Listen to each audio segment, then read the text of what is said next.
Hello students, welcome to your next class.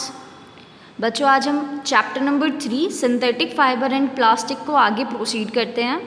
तो हमने last class में पढ़ा था कि सिंथेटिक फाइबर्स क्या होते हैं और उनके 2 टाइप्स पढ़े थे, ये जैसे रेयॉन, नायलॉन।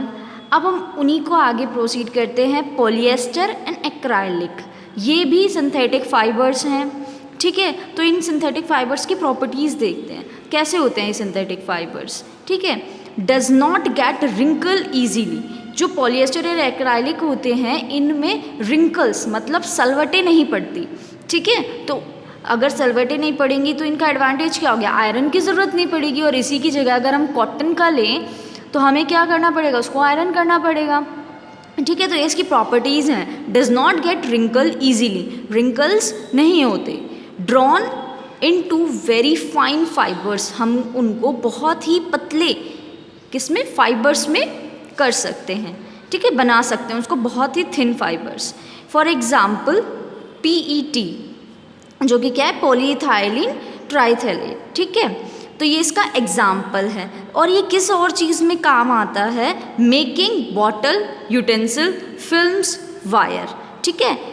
तो ये इन सब चीज़ों में भी काम आता है। वूल इज़ एक्सपेंसिव, क्या होता है, जो वूल है, ठीक है, वो एक्सपेंसिव होती है, ठीक है। हम कैसे वूल, तो ये बहुत एक्सपेंसिव होती है। और एक्राइलिक क्या होता है, चीप होता है, किससे, वूल से, ठीक है। तो हम उसका ज़्यादा यूज़ कर सकते हैं और वूल कॉस्टली होता है। नेक्स्ट क्या है, synthetic fibers are more durable and affordable. Durable, लंबे समय तक जो सिंथेटिक फाइबर्स हैं उन्हें हम यूज़ कर सकते हैं और हम उन्हें ईजीली अफोर्ड कर सकते हैं। अब जो प्योर वूल होती है वो बहुत कॉस्टली होती है, ठीक है।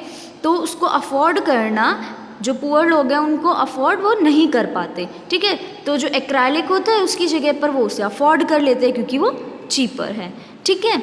तो ये है आपका polyester and acrylic synthetic fibre, ठीक है। नेक्स्ट आज हम अपनी एक एक्टिविटी करेंगे, आपकी एक्टिविटी नंबर 2, जिसके अंदर है, first point is take 2 cloth pieces of the same size.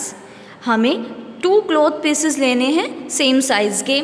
Should from natural fiber, other synthetic fiber. एक तो उसमें से नेचुरल फाइबर का होना चाहिए और दूसरा सिंथेटिक फाइबर का होना चाहिए, ठीक है। 2 पीसेस लेने हैं, एक नेचुरल फाइबर और एक सिंथेटिक फाइबर। नेक्स्ट स्टेप क्या है, अब उन दोनों को हमें क्या करना है, दोनों को एक पानी की जो बकेट है उसके अंदर डिप करना है। तो उसके अंदर क्या होगा, soak the piece is different mugs each containing the same amount of water. दोनों जो बकेट्स हैं उनके अंदर सेम अमाउंट ऑफ वाटर डाल दिया हमने, ठीक है। तो उसके बाद क्या होगा, take the piece out, spread them in the sun.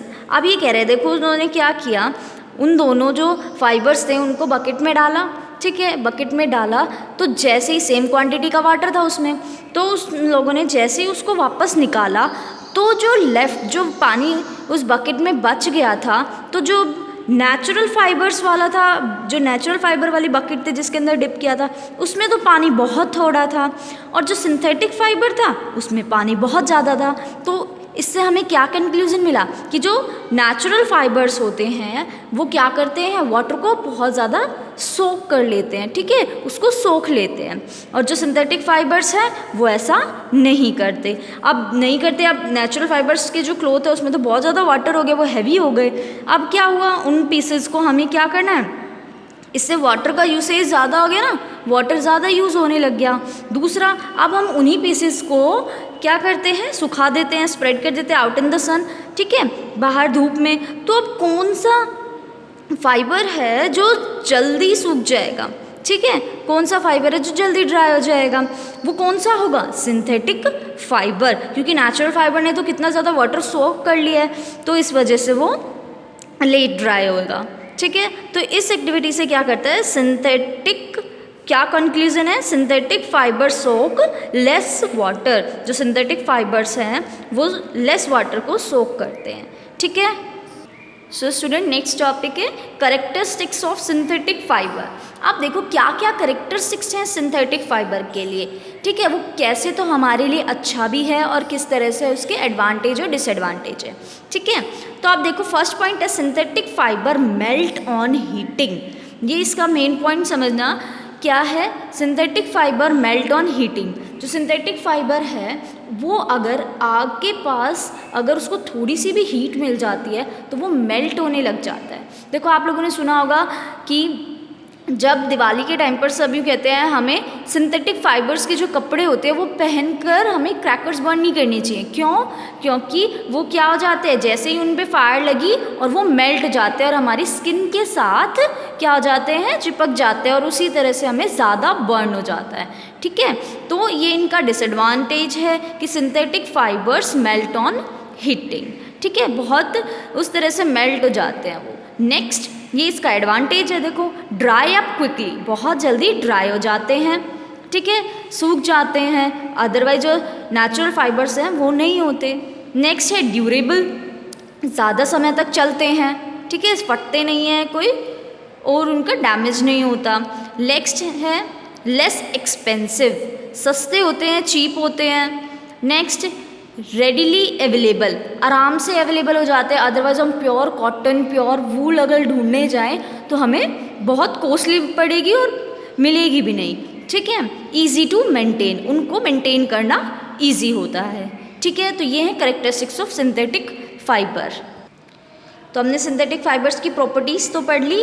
अब नेक्स्ट टॉपिक है प्लास्टिक्स, ठीक है, क्योंकि हमारे चैप्टर का नाम है सिंथेटिक फाइबर एंड प्लास्टिक। तो अब हम प्लास्टिक के बारे में पढ़ेंगे, ठीक है। आप सबको पता होगा प्लास्टिक क्या होता है, ठीक है। तो अब हम इसके 2 टाइप्स पढ़ेंगे, थर्मोप्लास्टिक एंड थर्मोसेटिंग प्लास्टिक, ठीक है। तो फर्स्टली हम थर्मोप्लास्टिक पढ़ते हैं। थर्मोप्लास्टिक क्या होता है, plastic is a polymer, plastic क्या है, एक पॉलीमर है। इसका जो स्ट्रक्चर है वो लीनियर और क्रॉस लिंक्ड होता है।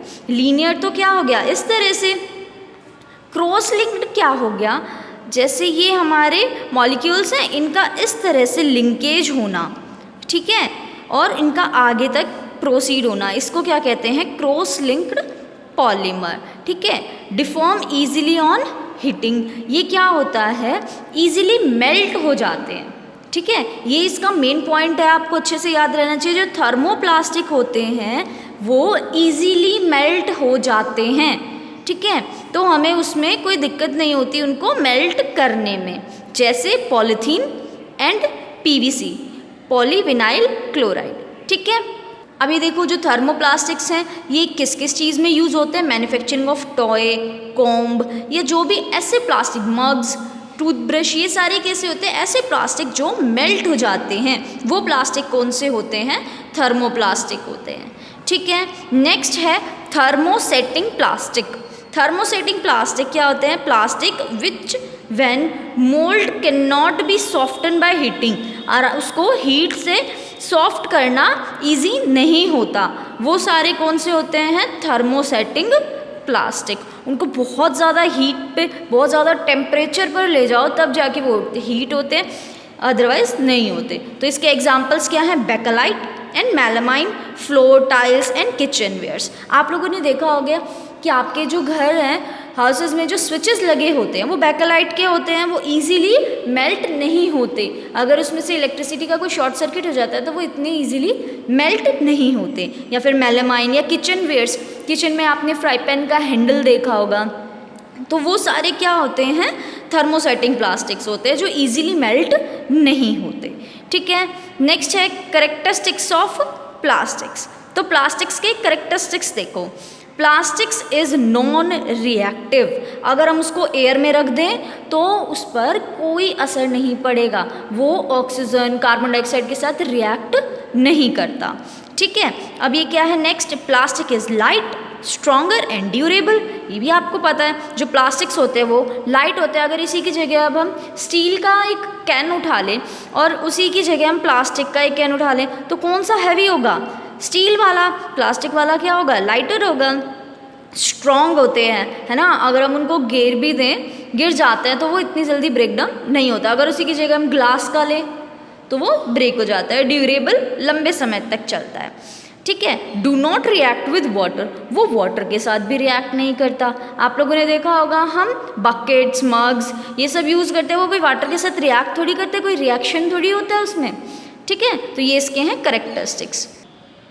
तो आगे है poor conductor of heat and electricity. अब जो प्लास्टिक है वो क्या है, poor conductor of heat and electricity, अपने में से हीट और इलेक्ट्रिसिटी को पास नहीं होने देता, ठीक है। जब भी तो हम क्या करते हैं, प्लास्टिक्स का यूज़ करते हैं। अब हमारी जो वायर्स होती हैं उनके ऊपर किसकी लेयर होती है, प्लास्टिक की लेयर होती है, जिस वजह से हमें शॉक ना लगे, ठीक है। तो वो क्या प्लास्टिक कैसे होते हैं, poor conductor of heat and electricity.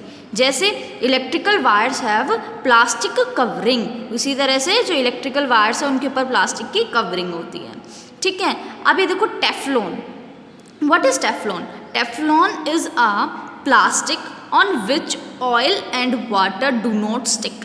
आप लोगों ने देखा होगा फ्राई पैन के ऊपर ना टेफ्लॉन की लेयर लगा देती। क्यों लगा देते हैं टेफ्लॉन की लेयर? टेफ्लॉन एक ऐसा प्लास्टिक है जो अपने ऊपर ऑयल और वाटर को स्टिक नहीं होने देता, ठीक है। तो उस वजह से टेफ्लॉन की यूज़ होता है, ठीक है। उसके बाद नेक्स्ट है synthetic fibre catch fire easily. लेकिन जो सिंथेटिक फाइबर्स है वो क्या करते हैं, फायर को कैच कर लेते हैं। Melamine plastics is flame resistant. अब जो मेलामाइन प्लास्टिक है वो फ्लेम रेजिस्टेंट है, मतलब फ्लेम को अपने पास नहीं आने देता, ठीक है। तो बच्चों ये थे आपके करेक्टरिस्टिक्स ऑफ प्लास्टिक। नेक्स्ट है प्लास्टिक एंड द एनवायरनमेंट। अब एनवायरनमेंट में प्लास्टिक्स का क्या रोल है, कैसे रहते हैं, अब हम वो पढ़ेंगे।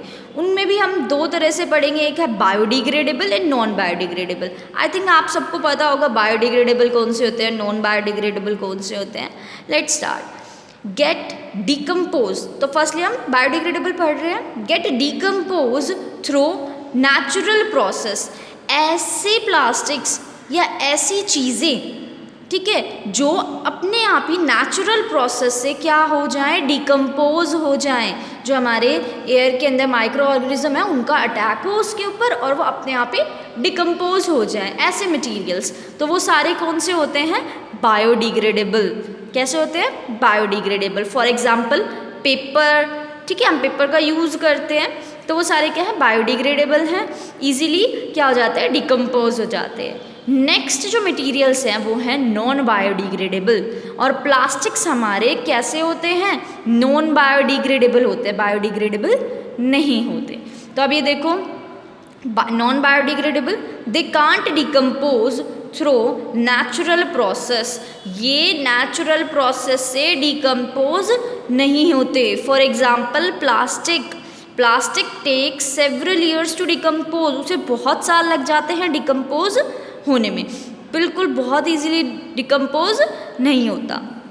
Next is not environment friendly, environment के लिए वो फ्रेंडली नहीं है। अब देखो इतने साल तक डिकम्पोज नहीं हो रहा तो हम क्या करते हैं, उसको बर्न करते हैं, ठीक है। हम अगर उसको बर्न कर देते हैं तो क्या हो जाएगा, उसमें से जो फ्यूम्स निकलेंगी वो कितनी पॉइजनस होगी हमारी एनवायरनमेंट के लिए।